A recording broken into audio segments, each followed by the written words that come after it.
All right, we are back. Pringles is ready to come out. Hi, Pringles. Hi, Shadow. Hi, Shadow.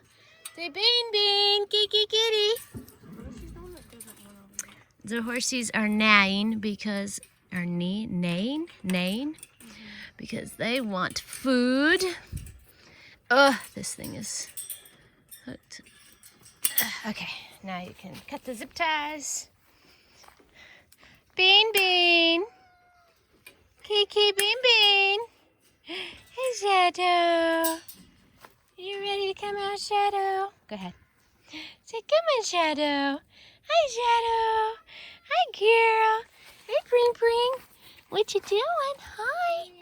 Hi, Shadow. Hi, Shadow. Hi, Shadow. Hi, Pringles. He's here. Come on. Hi, Bean Bean. Hi, Bean Bean. Hi, Gigi Bean Bean. Hi, Gigi. Hi, Bean Bean. Come here, Bean Bean. Bean Bean, did you get fleas? Did you get fleas? Did you? Hi, Bean. Hi, Bean Bean. Hi, Sugar. Hi, baby girl. Yeah, you can go ahead and grab her since she's right there, and I'll get Shadow. We're going to take the house kitties back in the house. Okay, back to my normal country girl look. I'm going to go back to the barn. We got the kitties in the house. They were so glad to get back in the house, except for Mr. Pringles. Mr. Pringles, he was like, no, I'm going to stay out and investigate the front yard, so that's fine. And so now I cannot find the key to open up the deadbolt, but that's fine. I'm just going to bust open the zip ties on the barn door or the stall door and get in that way. And I'm going to open up the which way? The garage. Wow, that's hard to do with your finger when you're doing the opposite. Open up the garage doors and let the barn kitties out because I'm sure they're super excited to be out. And there's beautiful Fabio. He says it's so hot. It's so hot. Yeah. Also, whenever we got ready to go, I wasn't sure if I wanted just to put one bale of hay out or 2 bales. And I'm glad I put 2 bales out because they've eaten that bale completely, and they've got this bale. Gee whiz, this is hard, y'all. They've gotten that bale halfway gone. So I'm glad I put out 2 bales. So I'm going to go ahead and take the zip ties off the stall door and let the barn kitties out. Hi, Meow, or Midnight. Hi, Midnight. Hi, Meow. Meowth is up there. It actually does not smell bad in here. I'm super, super surprised.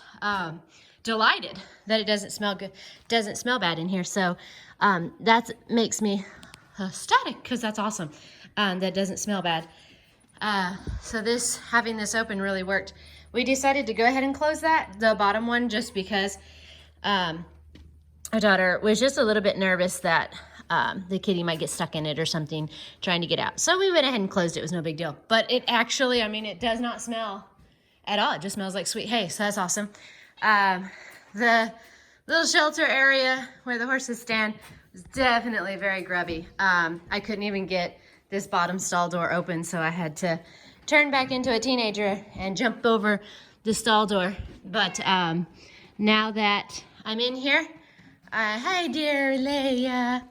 Hi Leia. I'm gonna go ahead and open up the garage doors. Hi Meow. Hi buddy boy. What you doing? You look like you lost a little bit of weight. Did you lose a little weight?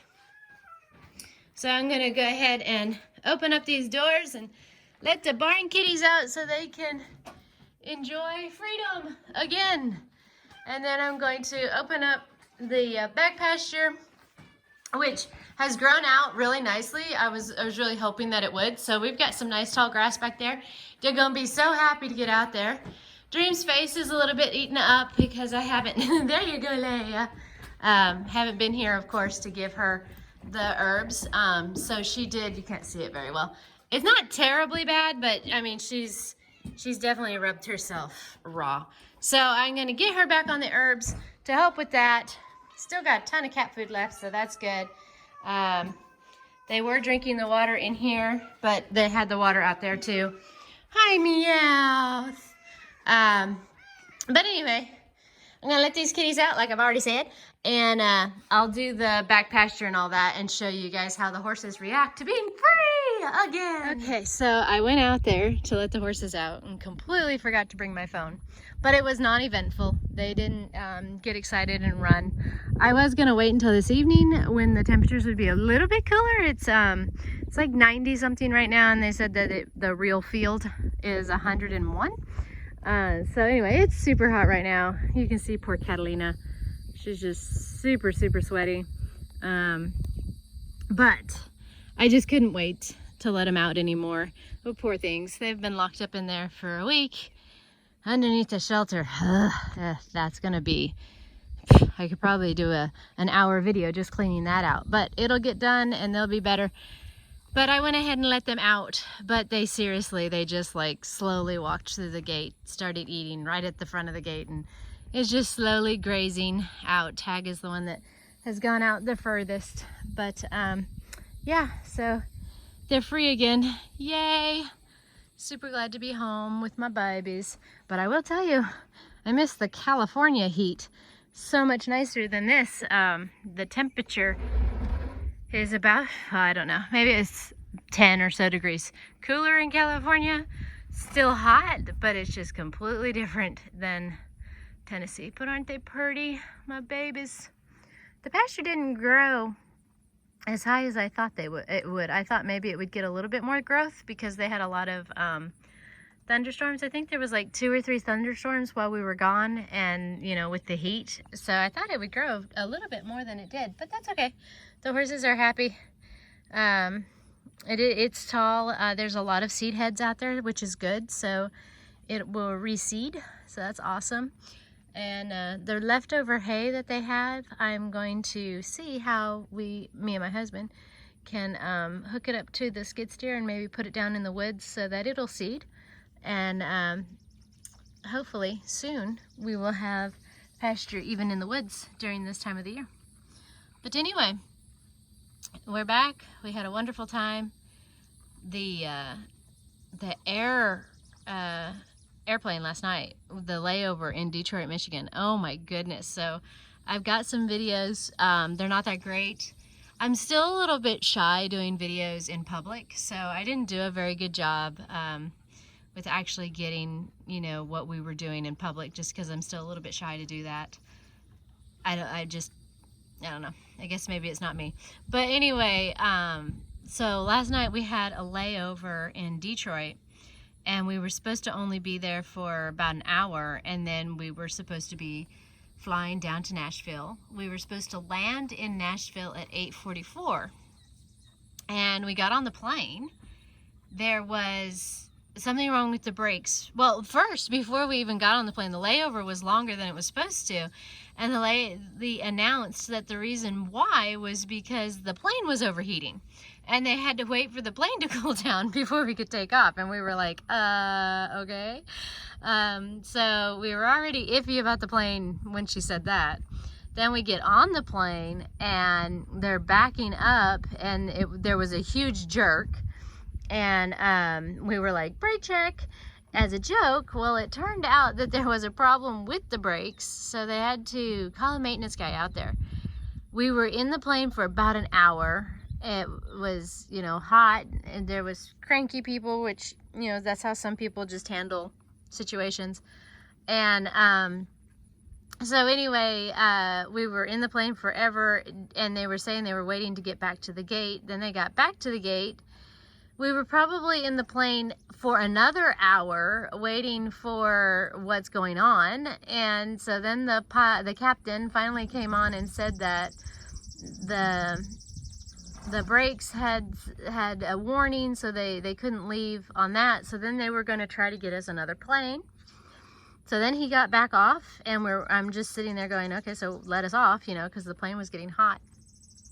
And they weren't letting us off yet. And then it was about 10 minutes later, the captain got back on the intercom and said that they were able to reset it, and they didn't think they were, so we were good to go. At this point in time, I was already texting, you know, who I want the horses to be willed to and who's to take the dogs and the cats, because yeah, it was just a very scary situation. And so we get back out. They towed us back out to where we're supposed to get on the runway, and boom, it happened again. So then the captain got on there and said, no, we will not be going anywhere, and we're going to go back to the gate and then switch to a different gate. But because of the coronavirus, and they haven't been using certain parts of the airport, and that when the gates aren't used for a certain amount of time, the maintenance has to be redone on them because they don't work like they're supposed to. It was so funny. So then we get off the plane finally. So we were probably on the plane for 2.5 hours, and so we get off the plane. We have to go all the way around to a different part of the airport where they had blocked it off because of the coronavirus. So they weren't even using that part of the airport anymore, so we had to hoof it to forever, it felt like, to a different part. And then we were there probably for another hour because they were trying to get everything safe and working correctly so that we could get on the plane. So at 1 o'clock in the morning, we get back on the plane, and this was 1 o'clock Detroit time. And so Detroit's an hour ahead of us. And so we get on the plane, finally take off, and we land in Nashville at 3 in the morning. We land in Nashville at like 1:30 in the morning because of the time difference. It was an hour and 30-minute flight. So we land in Nashville about 1:30, and then after we landed, then we had a 2-hour drive to go pick up our little doggie, who we are so grateful and so thankful that we have somebody that watches her, and we're super thankful for that, because our dog Mittens is not an easy dog to take care of. She's very anxious, and she doesn't like being away from us. So we're so thankful for her, to watch her, so that the vacation's a little bit smoother for us, so we don't have to worry about the dog. But anyway, so we pick up Mittens, and then we finally get home, and it was about 4 a.m. and slept in until 12 noon today. But all in all, it was a wonderful trip. I'm glad we went. We are self-quarantining ourselves for 2 weeks now, trying to social distance and you know, do all the protective things to try to keep yourself and others safe. I mean, just to put it out bluntly, it's nearly impossible when you are out and going in different places and getting food and everything else when you're out of town. If it weren't for my husband's brother getting married, we definitely would not have gone. We would have been here. We would have been just staying at home until either COVID just becomes a normal part of society and we learn to live with it, or if something happens and we find a way to immune ourselves against it. But we would have definitely not gone on vacation if it weren't for the fact that his little brother was getting married. It was his baby brother. So that's the only reason why we went. If it weren't for that, we would have definitely not gone. But we are going to self-quarantine for 2 weeks. We are crossing our fingers that every precaution that we did was worthwhile and did good, and that we're going to just fly by in these 2 weeks and go on about our business, and we'll be great. That is the hope. That is the outcome that we want. So I will get back to my normal routine, and you guys can follow along. I really appreciate you guys watching. Thank you so much, and I will talk to you guys again real soon. Bye.